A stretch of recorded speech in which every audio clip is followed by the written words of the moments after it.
it is, and we've already eased into the weekend, and it is the Friday edition of the Community TV Breakfast Show on the 8th of December 2023. Days indeed are flying. And how is your Friday so far? How are you making sure that you dive into the weekend with that enthusiasm, that confidence, and ensuring that also you have breakfast with the Community TV Breakfast crew comprising myself, Nelson Zulu. And I'm not alone in the studio. I'm joined by my colleague, Afes Kaptula. Not really the unfamiliar face, but it's a familiar face, right?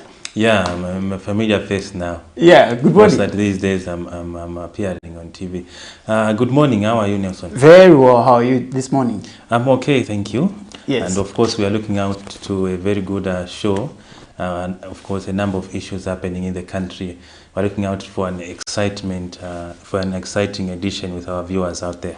Yeah, quite interesting. You two can look forward to what is going to unfold in as far as the Friday edition of the Community TV Breakfast Show is concerned. We'll be zooming in our headlines, and you also get to have a contribution, have your concern heard live on TV, and as well we get to dive directly into one of our interviews once we also have that time. But right about now, we go directly into our health corner, where we get to understand some of the health concerns that are there and what the doctors really have to teach us.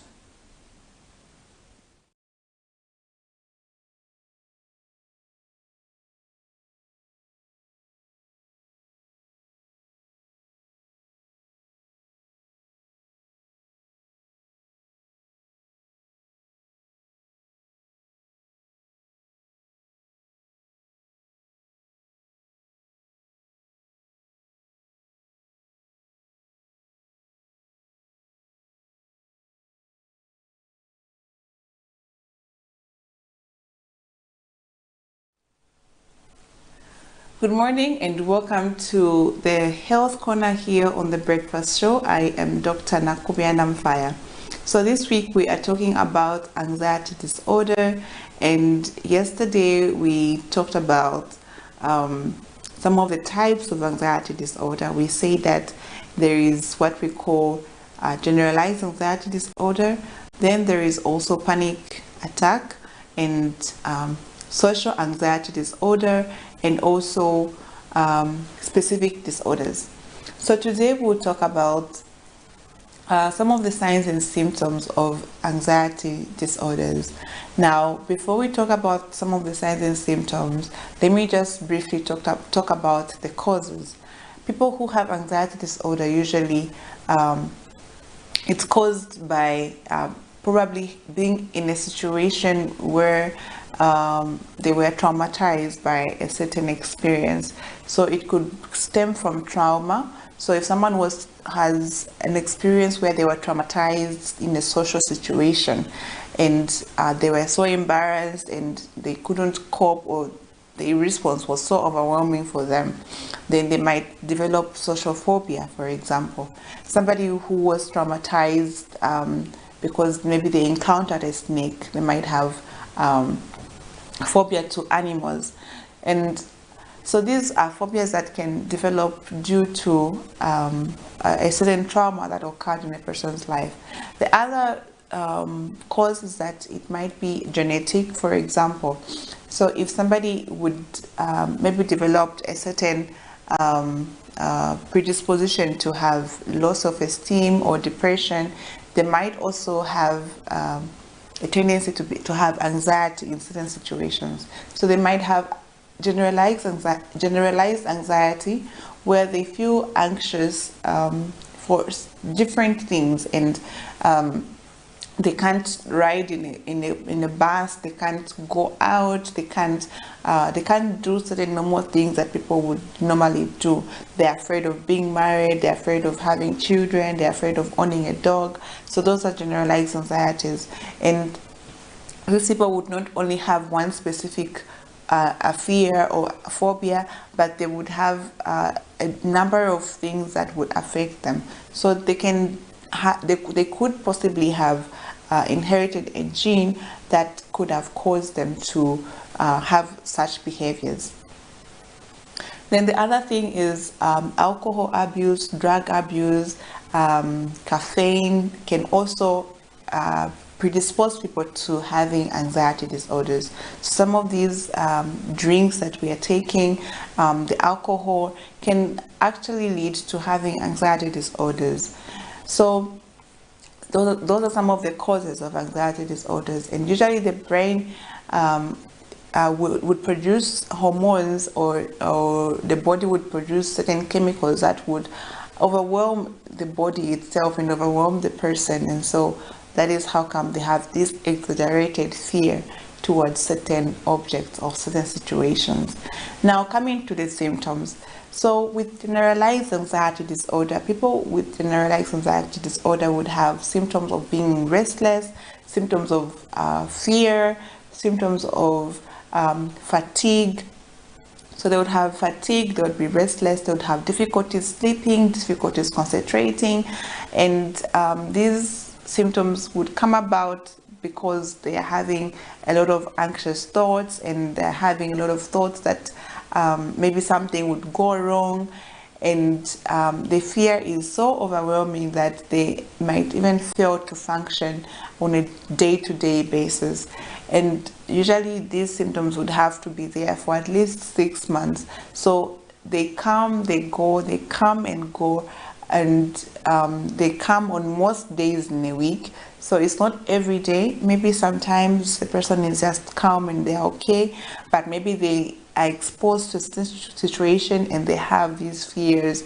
They have all these feelings of being restless, feelings of being losing control in those situations. So if those symptoms continue for about 6 months, then we would say that the person has generalized anxiety disorder. Then when it comes to panic attack, a person would usually experience symptoms of sweating. So they would have this, they'll start sweating so much, they have palpitations, their heart feels like it's racing, and they just can't focus in that at that point. So it's usually because of a specific a situation. Maybe they're about to write an exam, or they're about to travel, or they're about to deliver a speech, and they become very anxious, so they start panicking. So they would have sometimes they might even have a headache, they would have chest pain, abdominal pain, nausea, they might even develop diarrhea. So those are some of the symptoms that people with a panic attack would have. And these panic attacks can sometimes mimic a heart attack. So some patients would even think they are experiencing a heart attack because maybe they're having chest pain and they're having all these palpitations. But when you go to the hospital, they would most likely test you to see if you had any cardiac or heart problem, but there would be nothing.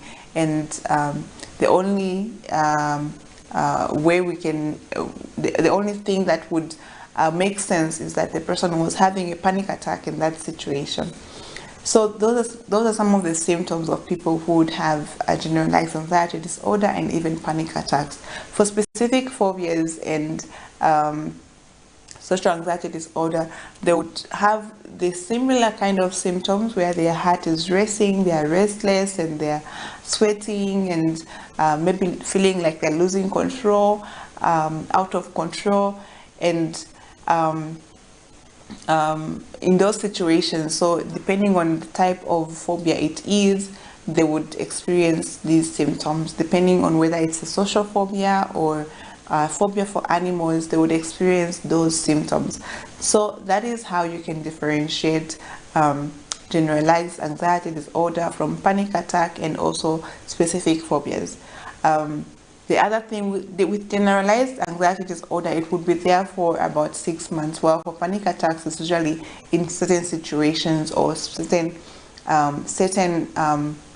social events or situations where a person has to write an exam or deliver a speech. With social phobia, it would be people who are about to attend an event, a wedding, a function, a party, and they become so afraid of meeting people or afraid of being embarrassed or being ridiculed in those situations. Then For people who would have specific phobias, it would be because they have encountered a specific animal or a specific situation which really makes them afraid and makes them get worried so much. So that is how you can tell the symptoms from each other. The other thing with generalized anxiety disorder, they would have sleep disturbances. So they can't sleep well at night on most days of the week. And they are struggling so much to sleep, and so they become fatigued and they become very tired. So I hope you have learned something today. If you miss any other episodes, you can watch them on my YouTube channel.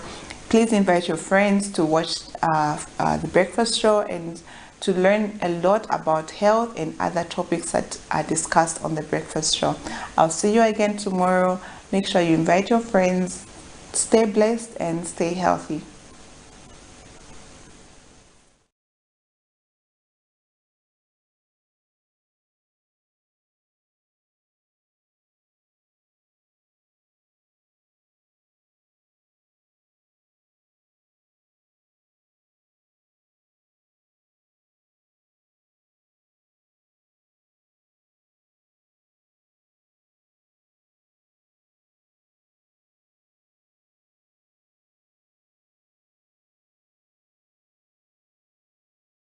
Nawina Lotto, fusing us in with the causes of disorder anxiety. Do you have disorder anxiety? Are you that expectant? Have you maybe had someone who's got such a condition, Mr. Kaptula? No, not really that I know someone, but I think these are things we experience, though it might not be a long-term problem or something, but I think at one time everyone experiences it in life. Exactly. Especially when we were young, those days when maybe just go and read something. Not even in adulthood, you find that you're expecting something to happen, and then there's just this anxiety that comes in with you, and then it just keeps on gripping you, and then to some extent you end up having a disorder, but without you knowing. Yeah.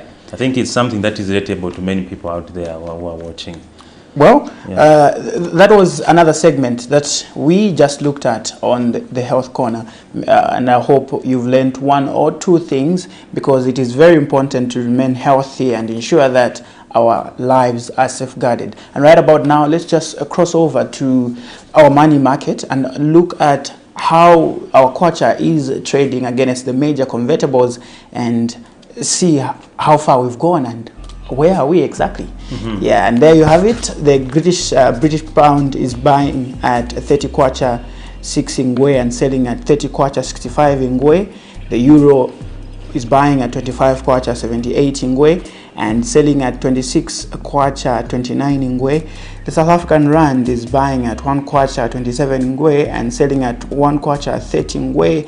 And the United States dollar is buying at 23 kwacha 89 ingwe and selling at 24 kwacha 36 ingwe. And I was telling Miriam yesterday to say you've seen in terms of the increase today in the dollar. The dollar yesterday was somewhere around 23 kwacha 16 ingwe and selling at 24 kwacha 23 ingwe. And I was telling Miriam to say today we must be expectant that we might hit 24 36 something, and there you have it. Yeah, I think of late it has just been hovering around there. It's 24 back to 23, 24 back to 23, and I think it's that shows that I think it's a challenge in terms of the dollar. Yeah, it's a challenge in terms of the dollar, because you know, everything that affects the dollar affects the kwacha, and all those aspects of when we go to a market, you find that some product that you left at 5 kwacha cheaper the other day, today is maybe 10 kwacha expensive, and you're wondering what is happening. Yeah, I think no wonder even stakeholders have been commenting on this issue to say government should find a mechanism to ensure that the exchange rate is normal and it is also stable. And I think the other day we had a story where they are talking about the export framework, which is going to ensure that all exports that leave the country, the proceeds, they are returned into the country. We hope that that is implemented we hope that that is implemented, and hoping that we can see some change in this area, because the Bank of Zambia has hinted on plans starting next year in January to ensure that all the exports, the copper, the earnings that are returned into the country before they are spent elsewhere. Yeah. I think that one, it can at least help, because Zambia is mainly an import country, and our major exports, the earnings are externalized. Exactly. And my line of thought basically was, for some time we've been saying government. Is it also time that we as Zambians maybe need to be productive and just move out of our comfort zone? Because for some time, you know, even some stories that we cover when we go into the field, you find that someone will be saying government that, government this, Boma Yanganepo and everything. Yeah, it is a twofold. You are correct, it's a twofold. As citizens, we must be productive. We must ensure that we engage in production. Because when you're not producing, there is nothing to show for. But as well, you know, the general environment is controlled by government. No wonder government still comes with, with a bigger stake, right? Yes, because, you know, it's a globalized world. Yes. And what it is that here in Zambia, you're also competing with people in UK. You're also competing with people. But how do we safeguard this environment for the benefit of Zambians? Because most of Zambian small businesses, they are starting, and it's in a very difficult environment where money is too expensive. For instance, borrowing, the interest rates are still expensive, and we're competing with other people who are coming from outside the country. And that is why always we talk about government to say what mechanism, practical mechanism that should be put in place to ensure that the kwacha to dollar exchange rate is favorable to a Zambian especially. Yeah, quite interesting. And we did see the exchange rate, and remember that those exchange rates, they vary from bank to bank, and you too can come in and give us your concern, give us your contribution as the show gets to unfold.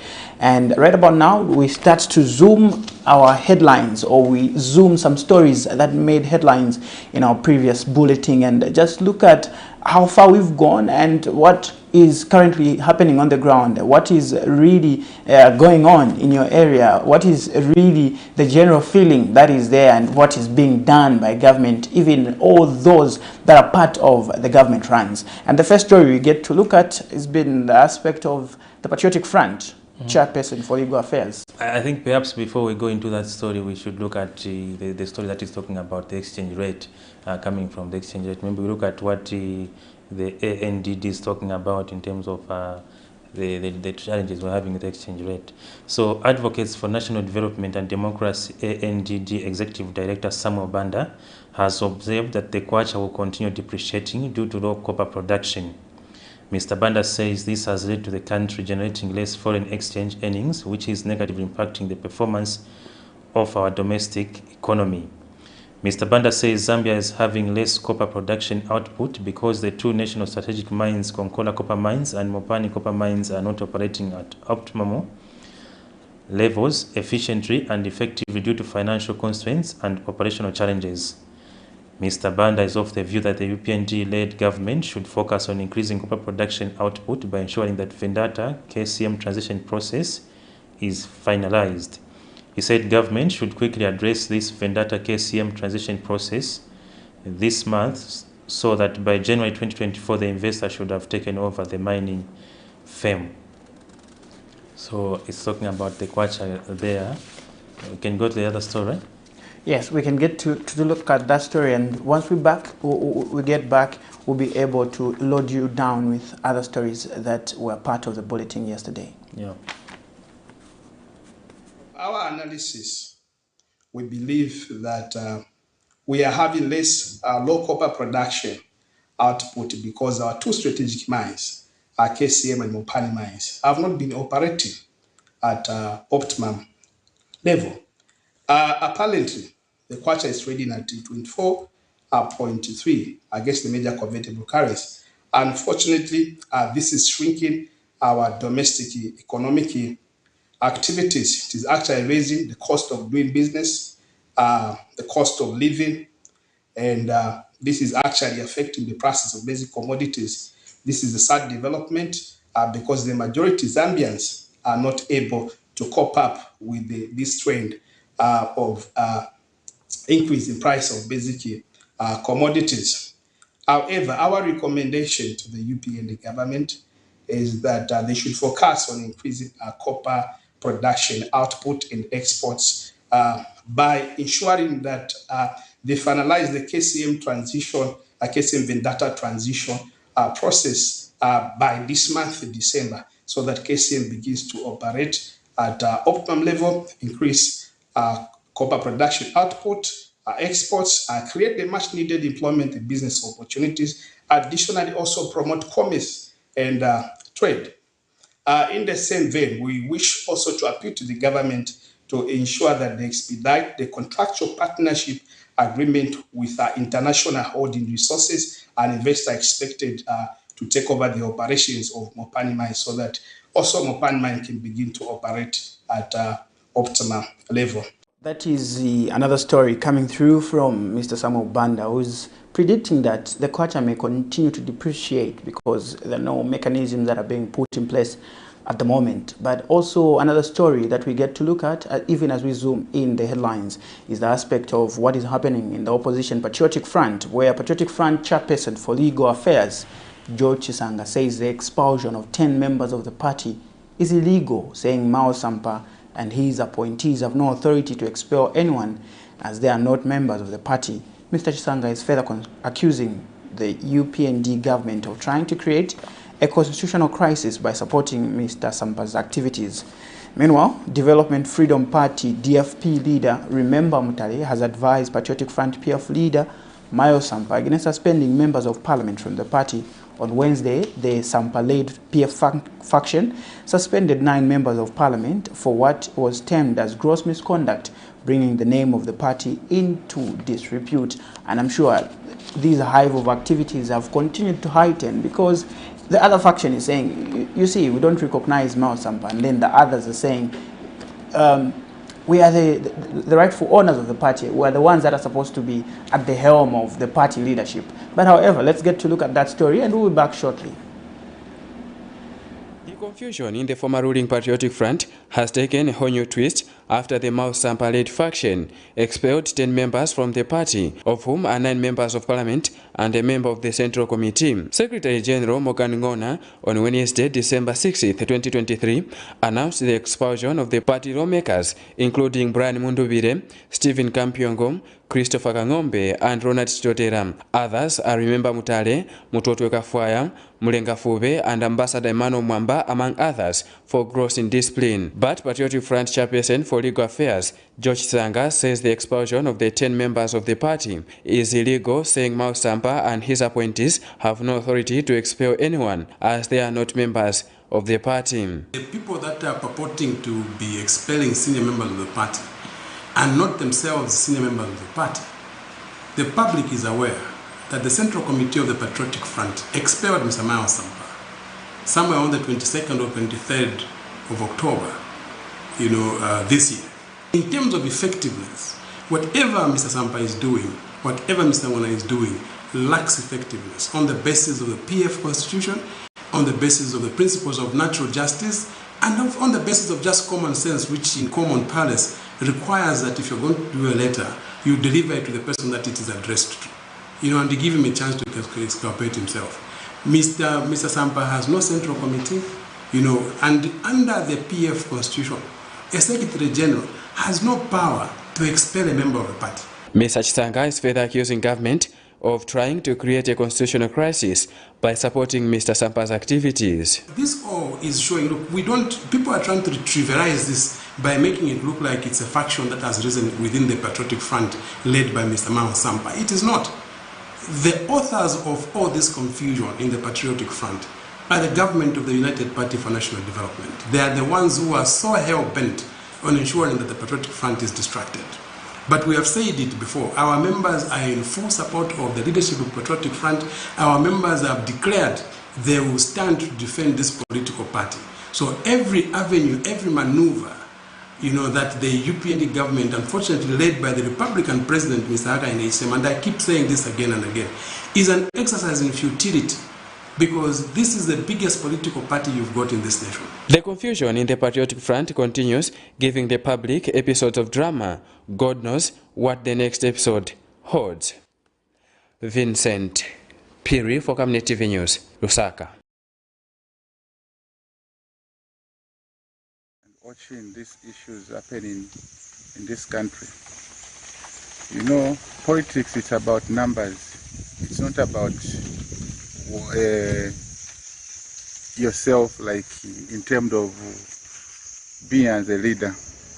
You know, to be a leader, it's a something whereby people must choose and God must choose you, not yourself. This issue of suspending the member of parliament, it's a wrong move. I'm just advising the team of Mausampa, my brother, stop doing that. Because when you are suspending member of parliament, which means you are calling the by-election, and this time the country has no money to start operating this by-election in the constituencies. So for that issue, you're supposed to even to wait until 2026. If you wanted to change the MPs, if you wanted to do whatever, wait 2026 comes. Those are some of the stories that are indeed making headlines and are in public domain. I don't know what your take would be on whatsoever is happening to the opposition patriotic front, because we've seen that the other faction led by the former president continues to maintain that, you know, what is happening is there's an invisible hand from the government. But is it the case? What's your perspective, even before maybe someone would join in or maybe give their contribution? Well, it's a mouthful, maybe so to say, because there's a lot that is happening in the former ruling patriotic front, and all we can say it's unfortunate. However, I think what is happening in the former ruling party is that even some experts predicted that there will be troubles because of the delays in terms of reorganizing after the 2021 general election. You remember some time back we did speak to a historian from the University of Zambia, Professor Bizek Piri. Yes. Yeah, who did say the Patriotic Front were supposed to have a convention, maybe even after 6 months after they lost power in 2021. And so I think what is happening, it has been seen before as well. I think we all saw the mighty MMD then, how the confusion, how it happened. Others, they went to the ruling party, then the same Patriotic Front, and others remained hanging, the Nevers Mumba-led group. So I think it is unfortunate that it has gotten to this, and we've seen government react to the same through the chief government spokesperson. I know yesterday he was on record of having mentioned that, you see, what is happening in the PF is really regrettable, in that it is stifling the tenets of democracy in the country. And one aspect also that has to be looked at is that what if the National Assembly considers the expulsion of the 9 MPs? It means we're going into by-elections, and now where do we get the resource? Yeah, that is the unfortunate part. It has now become a national issue. I think the other day Fred Membe commented, and also we have seen there Mr. Mutale commenting on the same, to say the expulsion of the members of parliament, it is detrimental to the nation in the case that, as we have mentioned, if it passes in parliament, then we'll be going to 9 by-elections, and which is unfortunate. Government has been on the defensive. The Patriotic Front and others who are sympathizing with them, they are accusing government of having a hand behind what is happening. So it is just the issue of finger pointing. Maybe what they are looking at is circumstantial evidence to say Mao Sampa is being protected by the police, and there is some inertia when you call for protection for the police. When the other comes, they say, no, we're having a rally here, come and protect us.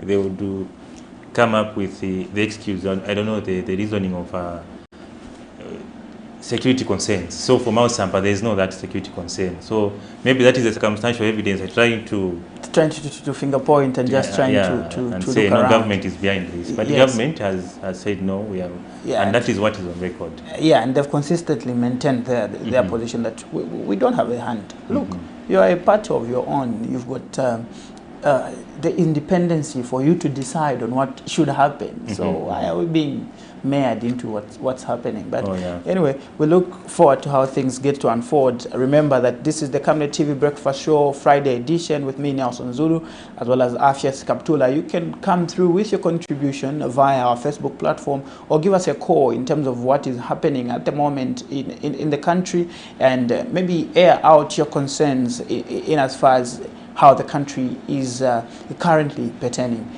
Some other stories that we are looking at, Mr. Kaptula. Yeah, we can zoom in on this story. This is on ZRA.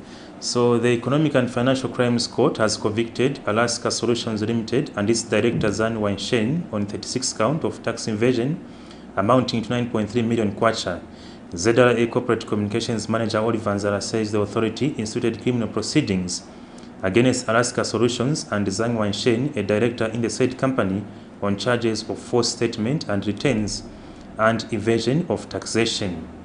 Mr. Nzara says Mr. Wanshen has been fined to pay 7.3 million kwacha in default, 9 months simple imprisonment, and the company has been convicted and sentenced to pay a fine of the same amount, which is 7.3 million kwacha, forthwith a warrant of distress to be issued. He says the fact of the case are that on dates unknown between the 1st September, let me read that again rather. He says the facts of the case are that on dates unknown, but between the 1st of September 2021 and 30th September 2022 in Kitwe, jointly and whilst acting together in purported compliance with the law, did furnish information, namely tax invoice numbers to ZRA purporting to show that Alaska Solutions Limited had been supplied with taxable supplies by named copper belt companies which are false in material. We can go to the other story. The Engineering Institution of Zambia, EIZ, has called for more efforts to be placed on encouraging women to go into engineering careers to bridge the gender gap in the sector. Speaking during the Women in Energy Conference in Lusaka, EIZ President Ebo Ngandu says encouraging more women to join engineering will also result in many venturing into the energy sector. Representing Ministry of Energy, Permanent Secretary for Technical Services, Ministry Director for Human Resource and Administration, Titus Ngowa says there is a need to advocate for supportive policies that will enable women to succeed in the energy sector. Those are the next two stories, and what is coming out there are the issues of tax, what we have been discussing, Nelson. We're talking about how the government, I think these are some of the mechanisms that should be put in place. Let's go to those stories and just get to listen. With the courts, and this has come to a conclusion. The director, Zhang Waishen, has been sentenced and fined 7.3 million kwacha. In default, he gets 9 months simple imprisonment. So that means that 7.3 million has to be collected today. And the company, Alaska Solutions Limited, has also been sentenced with and fined 7.3 million kwacha. In default, a warrant of distress will be issued. So when you look at this matter, the fraudulent activity that took place, or that was, rather made by the director and the company, led to a total revenue loss of about 9.3 million, which is a lot of money. So this is revenue that was lost by the government of the Republic of Zambia. However, I would like to sternly warn directors in different companies and the taxpayers in general to ensure that they do the right thing, make correct declarations. Even the documentation that is furnished to the Zambia Revenue Authority, let us ensure that this is done with the utmost truth.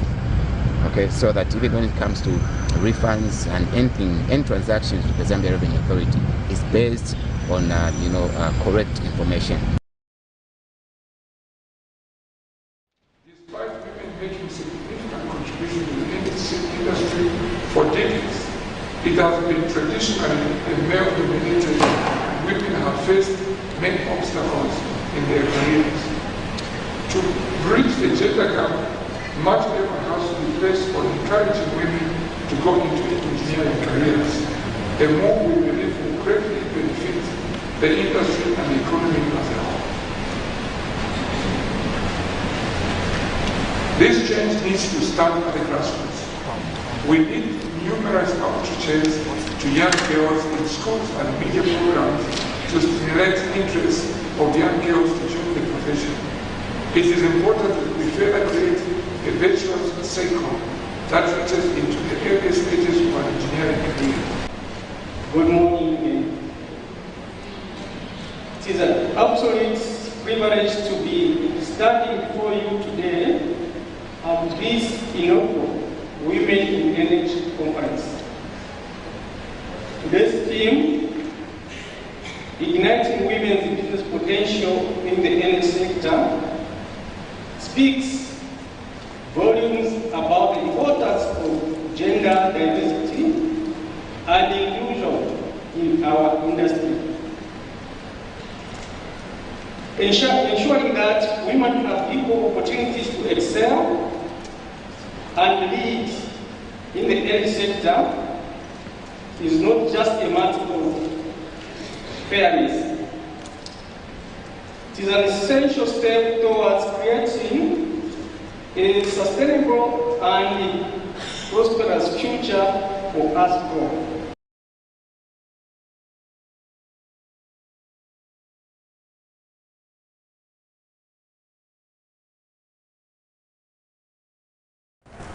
Well, that is another story we are looking at from the Engineering Institute of Zambia, as well as those that were also bringing out that concern. But as one of the stories that has been making around, especially this week, the country has been in tune to information happening at Senseli Mine in Chingola district, where the current information at the moment that we have suggests that only one has been rescued. One person has been rescued alive, and that person is receiving treatment at Inchanga South Hospital, and two bodies have been retrieved. We saw one yesterday being buried, and a youth that has been actually mourned by the family, because reports do indicate that that person was taking care of the widowed mother, the younger brother, as well as the family that was there. Those were some of the tributes that were pouring in at the time they were burying that person. However, let's look at the story coming through from the Zambia Federation of Cooperatives in Mining, who saying the accident at Senseli underscores the urgent need for comprehensive solution to address the challenges posed by the informal exploitation of minerals. Federation President Josephine Chimbwali says the informal mining, often termed small-scale mining, is jeopardizing not only the lives of those involved, but also the environment and the communities at large. Ms. Chimbwali has also retaliated President Hakainde Hichilema's call for unity of purpose, especially during the rescue operations. We get to look at that story, and shortly after that story, we get into our interview, and we'll be looking forward to how best we get to understand such and more of the issues that are affecting the country at the moment. The Zambian Federation for Cooperatives in Mining is saddened with the unknown number of the informal miners who have remained trapped in the tunnels of the Senseli mines in Chingola district. Our heartfelt concern goes out to the families that are still awaiting for the retrieval of these miners. However, we are hopeful that we will get a positive result, since the rescuing team is still working. Thank you for staying tuned to the Community TV Breakfast Show on a Friday. And just like I earlier indicated, we are back now and transition to our main interview this morning, where we're joined by Jason Mwanza, Information and Publicity Secretary from the Opposition Leadership Movement, just to help us understand the state of the mining sector currently in Zambia, as well as the Kwacha. Good morning, Mr. Mwanza. Good morning, comrade. Good morning, and good morning to the viewers. Your first reactions to what is happening at Senseli Mine. I know the Opposition Leadership Movement has been so much concentrated when it comes to the aspect of productivity, and one thing that they've actually advocated for is ensuring that the mining sector, or what happens in the mining sector, stabilizes? Thank you very much. My first reaction is, first of all, Dr. Richard Silumbi and the Leadership Movement Party wants to send, their concern, especially towards the young people that have been affected. It is very saddening indeed that we are in such a situation, in such a dilemma where lives potentially could be lost. Some lives have been lost, and this blame goes actually to the kind of leadership that we have, because the solution to this particular issue would have been resorted some time back. We're not supposed to be looking for solutions now that we are in the face of a tragedy. Supposedly, miners were not trapped. And by the way, this is not the first time that something like this is happening, and we have never come up with a solution as a nation. And that is why you've heard Dr. Richard Silumbi and the Leadership Movement Party always talking about riding on established systems that could offer security and protection, towards those that are engaged in mining, such as ZNS. If it was government that was actually involved, that had charge over those mines, if it was government that had charge over those young people, then we would have made sure that protective measures were put in place, safety measures were put in place, so that these young people can work in a conducive environment, in a friendly environment, in a safe environment, so that their lives can be protected. But today they are left to be exploited. They are being sent by foreigners, they are being sent by private individuals to go and illegally mine for them on their behalf. And these are people that buy these minerals at a cheap price. What we need to do is to come up with a mineral reserve agency by government, so that those young people can be given safety measures and can be regulated in terms of how they can mine. And when they mine, they harvest those minerals, they take to government through the mineral reserve agency, so that government can now sell those minerals to other countries value for value. Today what is happening is, when those minerals are extracted from the ground, they are still going to individuals who are selling them at the black market, who are just taking them outside the country, and government keeps on losing out. It is very sad, and we want to make sure that a solution is found to this. This is a wake-up call towards the government. It is not time to start blaming those individuals. Like what we saw the Minister of Mining do, Paul Kabuswe. That was very sad. As a leader, you cannot go where there's a tragedy and you start saying, we told these people, we used to tell these young people not to do ABCD. It means you're an emotional leader. What you're supposed to do is to first provide a solution. Then after lives are safe now, you can come up with measures and run them through to say, this is what we are putting in place. Remember, in the first place, in 2021, the president himself is on record of hosting the Jerabos, at his home, at his house. And he was asked a question to say, what are you going to do for the Jerabos if you are to get a vote? And the president himself said, we will take care of you. These were his exact words. We will take care of you. The question should be, has he fulfilled this promise, especially regarding taking care of these particular Jerabos?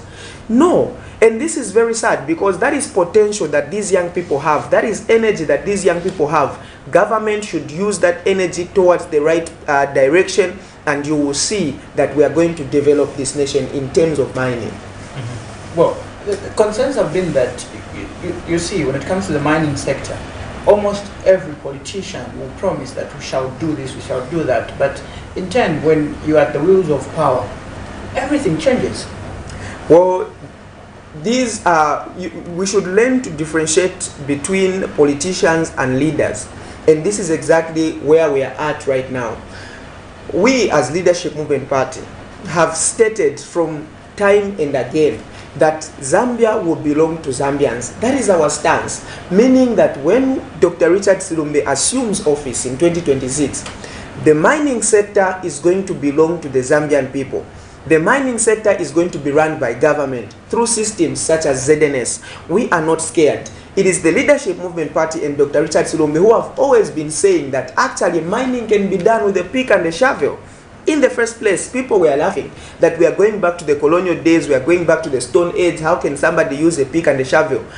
The question that we should ask is, these same people that were trapped, what complicated machinery were they using for them to extract mines from the ground. It is actually a pick and a shovel. So you are able to differentiate between politicians who talk about mining passively and politicians who talk about mining in the depth, to say this is a driving force in terms of liberating our economy. This is a driving force in terms of reinstating our economy. So the mining sector is going to be owned by the Zambian people when Dr. Richard Silumbe assumes office in 2026. It is not a passive issue to the Leadership Movement Party. This is something that we've held on to. Zambia can only be developed by the Zambian. This is our theory, that development doesn't start with money, it starts with understanding your environment. And the Zambian environment is blessed with minerals, with land, with human resource, human capital.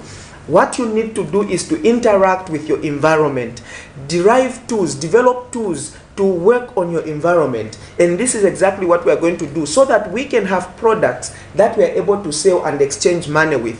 The biggest issue that we've had is with elected leaders that think that we first need money. That is why they go the route of borrowing. And this is where we are today. They've given up our mines. They've given up, our resources in the name of wanting to have some cash. Today, we need to start with looking at what can be productive. What can we engage in that is productive, that can bring us money. And mining is one of those things. We don't even own today the same minerals that we have in our own nation. People in the copper belt, some people in the copper belt have seen copper from afar in trucks leaving the country. We have cut down on mineral royalties to 3%, from 6% to 3%. When you've got nations like Tanzania that are, charging about 10%, they are getting so much from this. This is how much we are losing money. We are losing about 3.6 billion US dollars annually, just from the mining sector. You can see that this is a government that has given up the mining industry. The Leadership Movement Party is coming to reclaim the mining industry, and we will not retaliate. We are not going to back off, because we'll put our feet down, believing in ourselves that local solutions are the best route to go. Mr. Mwanza, what we have, perhaps what we have come to learn of late, especially with the change of governments, is that when governments are in the opposition, like yourselves, there's this eloquence in talk and all that. Have you, as the Leadership Movement, because you have been emphasizing on production and also Zambians owning the mines, do you have all these plans in detail so that you can maybe even give the citizens, and when you come into government, you're held accountable? Thank you so much. The Leadership Movement Party has got a blueprint in terms of where we want to go. Just in the beginning of 1 year and 6 months of the tenure of Dr. Richard Silumbe and the Leadership Movement Party, we have put it in plain sight that the first thing that we're going to do is to secure the future of the Zambian people. Number one, by making sure that the Zambian people have got access to title deeds. Those that have got land which is not on title, the government is going to make sure that you have access to those title deeds so that you are protected. The essence of this particular manifesto is seen in how government wakes up and disperses people, just to accommodate foreigners. Government will wake up today and say foreigners have invested this land. Just recently, marketeers were crying in Kabwata. Their shops were demolished, and rumor has it that a foreigner has leased that land. It is not going to be the case in the tenure of Dr. Richard Silumbe, because foreigners will only rent land from the Zambian people. That is how you transfer generational wealth. These same title deeds can also work for farmers by taking them into a bank and use them as collateral so that they can collect seed. They collect money to buy seed, to buy tractors, to buy fertilizer on time, unlike waiting for government to bring FISIP, which never arrives on time. So we would have been moving together economically just by having title deeds. So we want to protect the Zambian people. And secondly, we want to make sure that the Zambian youths have employment by making sure that we put up state farms, state factories, state mines all around the country. We want to make sure that 4.5 million youths are employed, in the first 1 year and 6 months of Dr. Richard Silumbe. And this is very clear on how it's going to be done. In 1 year, 6 months, we're not going to be on salaries. We'll have free food stamps. We'll have, free food subsidized for young people, the same way we do with Zambia Police, Zambia Army. We'll just extend the program with 6 months or 7 months. In the case of Zambia Army, they go for training for 9 months. In Zambia Police, 6 months. We'll just extend that program with a year. so that it becomes 1 year, 6 months. In that 1 year, 6 months, we are guaranteed of a harvest. Zambia being a landlocked country, once we produce, the countries surrounding Zambia are potential customers. We sell to them. As they are buying from us, they are buying in our currency. The higher the demand for our currency, the higher the value for our currency. That is how you even stabilize the economy in terms of stabilizing kwacha, because there will be higher demand. As it stands, we're not producing anything, the kwacha is not getting demand, and that is why it is getting beaten. So we would have sorted out unemployment, we would have stabilized the economy. We want to make sure that those that are in entrepreneurship, in business, are getting tax breaks and tax holidays from government.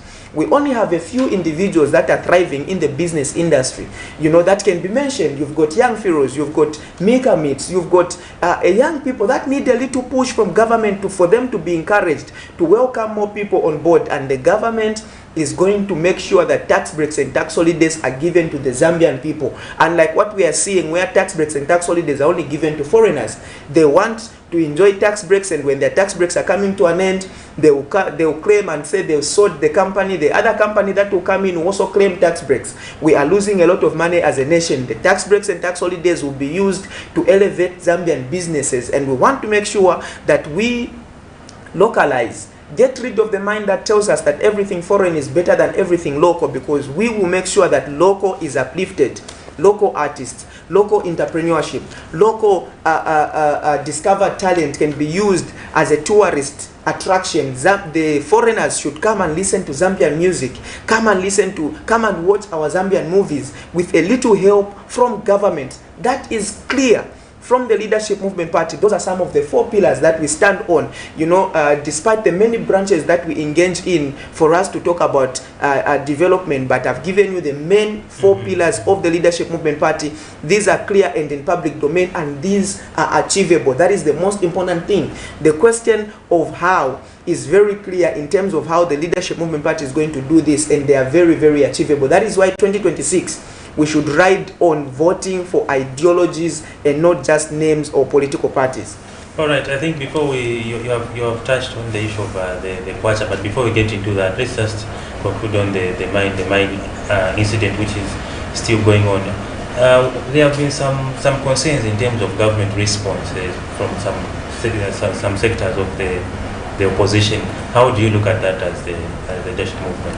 I think government should have done more, especially in cases of that need urgent response. Government should always strive to do more in terms of responding fast. We cannot have a government, we cannot be a nation that is always backwards in terms of response to cases that need urgent, attention. When you draw back to the issue of Pamela Chesu, it took government quite some time, months, for them to arrest the individuals that were behind that kidnapping. Today, as we are speaking, it has taken us days, and people are still trapped, underground. The people are still, families are still traumatized. They are unaware of whether their relatives are alive or they are dead. We need to come up with measures in terms of making sure that there is a quick response every time there is such an issue. That is why we need to invest so much in knowledge, in technology. Because when you look at the machinery that they went with, the ZNS and the soldiers went with as rescue machines, they were a joke. They were laughable because it seems so unserious. In such a case, we were supposed to be already at the neck of this issue in terms of coming up with a solution, but today we are still delaying. Today, the lives of those people that are doing the search are also at risk. Just yesterday, little rains, had caused the operations to stop because they were scared, and we are still worried up to date. This is an issue that deserves attention, and I feel like it's also being less talked about because those are human lives that are underground. Those are human lives that are trapped. We need to talk about this issue more, and government should do more in terms of making sure that they quicken their process in doing the research and also in trying to retrieve the lives that are trapped underground. Well, you mentioned the aspect of technology as well as knowledge, investing in knowledge. But for some time, I know some persons would argue, but for some time we've had Zambian students that have been taken to other countries for them to go and start mining and how to handle mines. Is it not the much needed knowledge that we've been talking about, and it's high time that such knowledge is implemented in the mining sector? The question should be, if we have mines in Zambia and we have minerals, why are students being taken to other countries when they can learn from here where these minerals are residing in? If we have a school of mines, why is it that we are not producing the best of students that can even go and take up the mining industry? Why are we giving up our mines, our minerals to foreigners when we have the minerals in Zambia and we have a school of mines and we have the same students? So that shows that there's a problem somewhere, especially with our education system. When it even comes to technology, you see, we needed to give the Ministry of Technology to a person who is youthful, a person who is up to date with technology, because that is a futuristic ministry. But we went and gave it to who? Felix Mutati, somebody who is in their evening days. This is something that is also dragging this nation backwards. We need to build capacity in young people for them to take up mantles of leadership so that they can start running, into development of this nation. Hold on your thought and we get to pick this call. Good morning. Good morning, good morning. Morning, thank you. Where are you calling us from and what's your name? My name is Master Francis. I'm calling from Chingor. Okay. Go ahead with your contribution. Yeah, I was speaking. I want to correct that man on the screen there, on the pan. Where are those people trapped? Roles, yes, very much society. So it's very dangerous. Kuingira kwa mambo ya because they are really same what happened to those. Are you following? So, if you are finding a correct Ukubali, you are finding a number speech or about fighting. So, it's very one thing there is that again, the man will come. That's the reason why we have to stop. Thank you. Right, thank you so much for your contribution all the way from Chingola. You say, you know what happened at Senseli mine yesterday where operations had to be stopped because of the rains. It's because, you see, there's a ground there and there's some water that is being conserved. So in as much as we're making these comments, we need to be also very analytical and look at it from that point of view. I don't think that is a correction, because that's exactly what I said. The point was that we should fasten this process, and this is a very dangerous time that we are in, especially looking at it that we are in a rain season.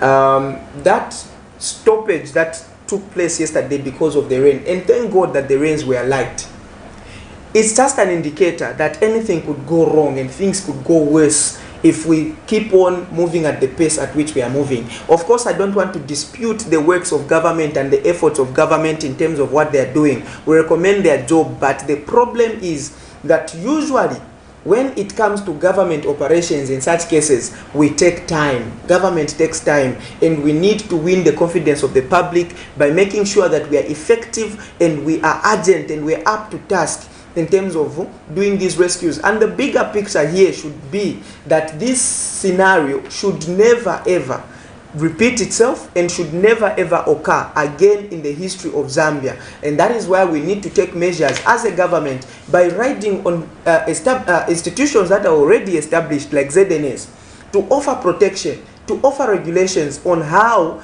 these young people can do their mining in a safe manner and in a manner that is more beneficial to the nation. Unlike the peanuts that they are getting compared to the minerals that they are extracting from the grounds, we need to make sure that this incident never happens again by offering safety to these young people, and the institution that we can use to make sure that everything is being regulated is such as ZNS. And that was my point. some of the political players indicate that in your policies, then as much as you try to explain them on production and ensuring that the country develops, you just have an idea of a capitalistic mindset. Is it that way? We, if you hear the Leadership Movement Party talking about owning Zambian institutions, owning... Well, hold your thought. Good morning, you are through to the Cabinet TV Breakfast Show. Hello. Good morning. Good morning, thank you. How are you? Very well, thank you. How are you this morning? Yeah, so good. Is that the studio? Yes, you're live. Yes, please. Yeah, I like the contribution of the young man there, the president. That is very good. Yeah, but may I draw him a bit back where he said the president called the general board to say we are going to take care of you.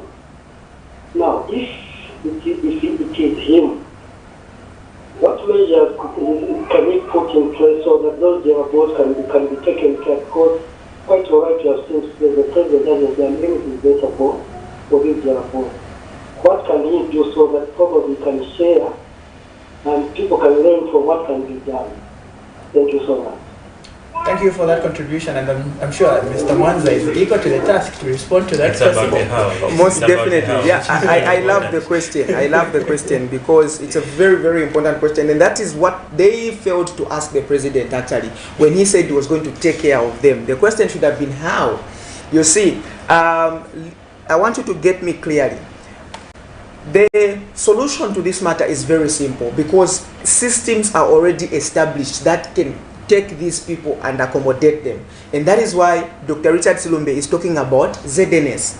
ZNS should accommodate people whether educated or not because there are ranks and there are different sectors that anybody can contribute in, including agriculture, mining, industries. ZNS can accommodate these young people and start dispersing them in accordance, to where they are needed, and they can start working. So what we are going to do for the Jerabos is to recruit them in ZNS, and they are going to be on government payroll.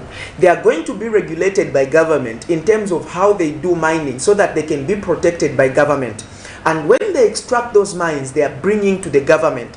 The government is taking those minerals to other countries, to other leaders, to other nations, and they are exchanging them value for value. Like the barter system. We don't want to be cheated this time around. We will get value for our minerals. We'll get value in terms of energy, nuclear energy. You can take minerals to Russia and get nuclear energy. They come and put up a nuclear plant, and you would have sorted the issue of load shedding. You can get these minerals and take to China, you exchange with money. You take to America, you exchange with money. Millions of metric tons of copper, of gold, and exchange with other countries, and they give you direct income. And that is the money that you use to pay those Jerabos. That is the money that you use to pay the teachers. That is the money that you use to pay the nurses. That is the money that you use to buy medicine in hospitals. What I am saying is that we know, Dr. Richard Silumbe knows that Zambia has got capacity to sustain itself in terms of the economy. Zambia has got capacity to sustain itself in terms of providing for itself medicine in hospitals, recruiting teachers, recruiting health workers, recruiting journalists, and many, many civil servants by it going for local solutions such as mining. So Jerabos have got a place in the leadership of Dr. Richard Silumbe and the Leadership Movement Party, and that is exactly how we are going to take care of them. They will be recruited in ZNS and they will be on government payroll. They will be regulated and they will be protected by the government as they are doing their own mining. So in this regard, you feel Zambia at the moment, the private sector cannot thrive because you want to take up all those that seem to be productive to be part of government? You see, government should be the #1 participant in business and also in production. Government should be the #1 participant, all right? And this is in collaboration with private sectors, of course. We are not stepping on anybody's head. Look at what is happening today. We have a food crisis, all right? People are sleeping hungry. Today, if you have more than a bag of mini meal, then ZNS will come and shoot at you. Because we do not have enough, you'll be called a smuggler. Because we do not have enough. And this is when now government is trying to make strides in terms of pushing in ZNS to go and manufacture mini meal so that they can start selling to nations. And how are they doing it? They are selling to ShopRite. ShopRite is not in all districts. ShopRite is not in all wards. ShopRite is not in all constituencies. So that problem of the mini meal crisis that we have at hand is just going to escalate. What if government was involved in the production of mini meal at a larger scale just from day one? We wouldn't have had this particular problem of food crisis as we are having today. So government should step in terms of business, in terms of production, and this will also encourage competition, health competition with the private sector. So as we are taking up production, we as Leadership Movement Party, we are not stepping on anybody's head. We are rather uplifting and working with everybody, especially the private sector. There's a lot that happens. For example, if you do economics, there is what is called a ceiling price, and there's what is called a floor price. These are simply, the ceiling price is the last price in a commodity that, you know, where government stretches a hand and say this is how far this particular commodity can sell at. All right, where you don't leave it entirely to the private sector to say minimum can go as high as 700 kwacha. The government will come in and put a cap and say this is how high this commodity can go. If as a government you don't produce that particular commodity, it is very, very hard for you to come up with such policies. It will seem unfair to the private sector. So government taking part in production is very healthy for the nation, is very healthy for even the private sector. And also, this will also ensure that we are self-sustained in the absence of foreign aid. For so long, government has depended on foreigners, on foreign aid, on foreign contributions, when in the actual sense, we ourselves have got capacity to produce for ourselves, sell to other countries, make money, sustain ourselves, and drive our own economy without anybody coming to tell us on how to use our money, without IMF coming to interfere and tell us on how we can use our money, who we can recruit, who we can employ, and who we cannot employ. We want to move towards production because that is the only solution that Zambia has. Yeah, so let's now move to the aspect of the kwacha. We've seen it in recent months, trail against the major convertibles. We've seen it being given a good rest to an extent where it is becoming weaker and weaker and weaker. Now, what short-term as well as long-term measures should be put in place to ensure that the currency, our local currency, stabilizes against these major convertibles? Zambia at the moment is, you know, in shackles of poverty. People don't have money, and usually it would be a case of where you have a lot of goods but no money, or you have a lot of money but little goods. At the moment, we don't have goods, we don't have money. That's how bad the situation is. And there are a few steps that you can take in order for you to stabilize your currency. And the best step that you can do to stabilize your currency is to make sure that you are productive and your currency is working, you know, in terms of production. Number one, let me start with the tourism sector, okay? Tourism sector can be one of the tools that can be used by government for it to reinstate the currency. How? When you have a weak currency, nations look at your country as a destination for tourism because they are able to afford the stay as your currency is weak. They are able to afford goods as your currency is weak. But today, the tourism sector is not doing as much for it to attract tourists so that they can come to our nation and take advantage of the situation that we have in terms of the currency. Number two, because when more tourists are coming in, then you're creating more employment for young people. That is also one way that you can create employment. Number two, the currency can gain strength by you know, it getting demand on the international market in terms of what the nation is producing. And as the international market demands for your currency gains value. The question that we should ask ourselves is, what type of economy does Zambia have? And you will discover that our economy is import-based. We depend on importation. Everything is imported. A toothpick is imported. A comb is imported from Malawi. A chitenge is imported from Congo. This is a very, very bad precedence, especially for our currency, and that is why our currency is weak today. If we are to be productive as a nation, we will see that our currency will start gaining value, and there is no two ways about it. It is not magic that when you elect somebody, then the currency is going to gain value, like we were told that once you elect me at 10 hours, by 14 hours the currency. It is not about an individual. Of course, the political ground has got a certain influence to how a currency can gain value, but that is not a tangible solution, and it is not a long-lasting solution. The long-lasting solution to a stable currency is by being productive, and that is exactly what Dr. Richard Silumbe has been talking about. That is exactly what Dr. Richard Silumbe is going to do. This nation is going to be productive in 2026. We will produce so much that Zambia is going to be a food basket for Africa and for the world at large, and you will see how the currency is going to gain value. You've underscored the need that you see even toothpick we're able to import. Even these other little things we're able to import. But the notion has been that, yes, we do have capacity as Zambians to do maybe all those things, but we lack machinery. That is a very, very wrong notion. The issue of machinery should never come in play. How do you make toothpick without a machine? A toothpick machine cannot be as complicated as we are trying to put it, that we don't have machinery. And number two, you cannot say that Zambia cannot afford, as a nation cannot afford to purchase machinery to make certain things. For instance, Mulungushi Textile used to operate. What happens to it today? It's a sleeping giant. Nitrogen Chemicals of Zambia, that can produce fertilizer, distribute to the nation so that fertilizer can be reaching farmers on time. What happened to it? So it is not an issue of machinery, it is an issue of leadership. It is leadership that Zambia is lacking. Quality leadership that can usher this nation into heights of development. Quality leadership that can wake up the sleeping giants, so that they can live to their full potential.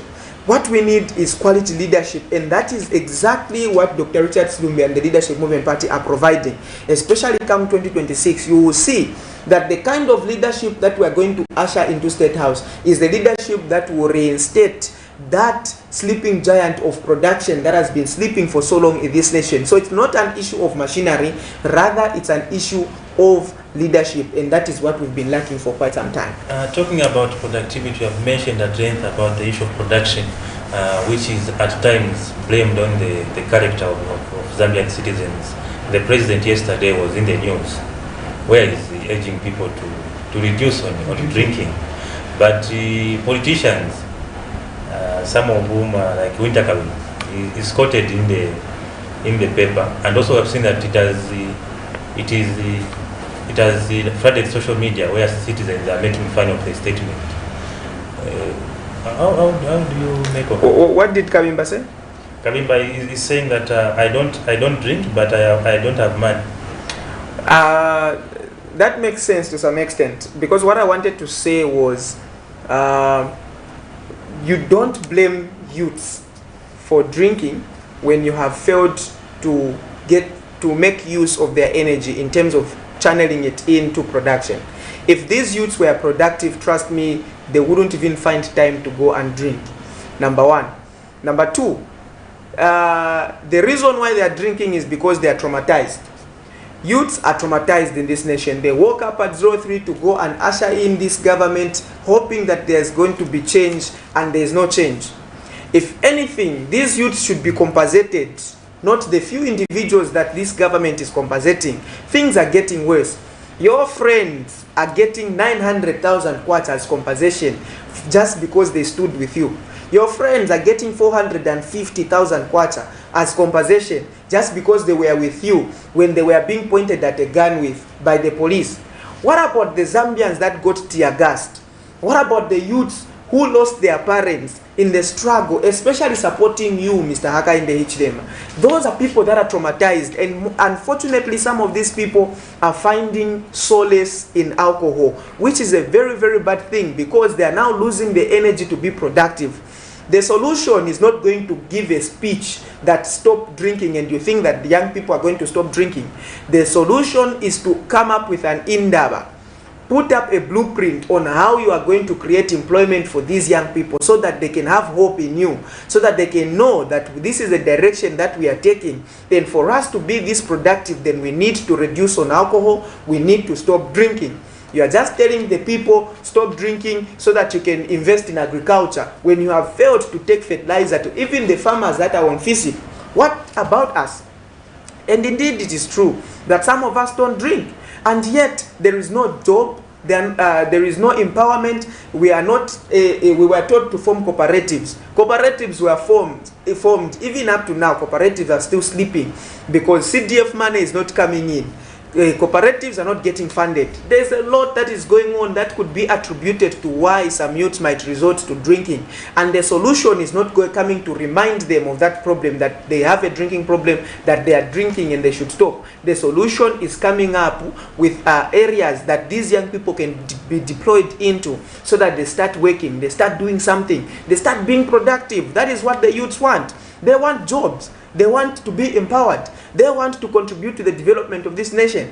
And you come and say, stop drinking, it becomes a mockery. And the problem is that the UPND government is too speech-oriented. They can't act, they just talk. They know how to talk, they know how to fly.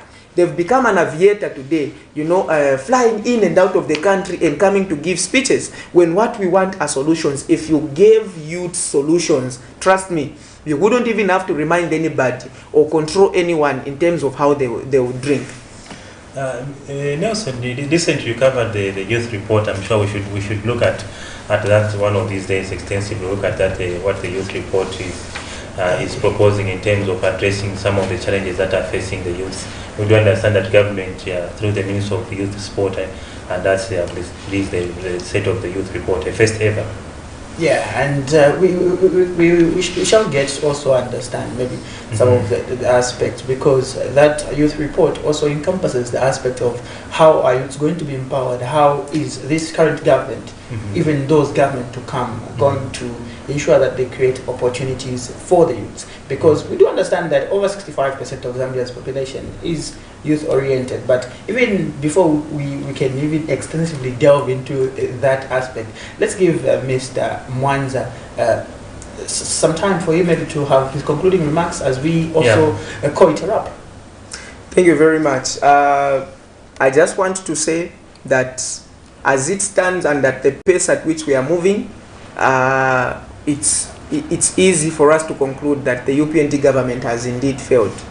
They failed us, they failed the youths, they failed the nation.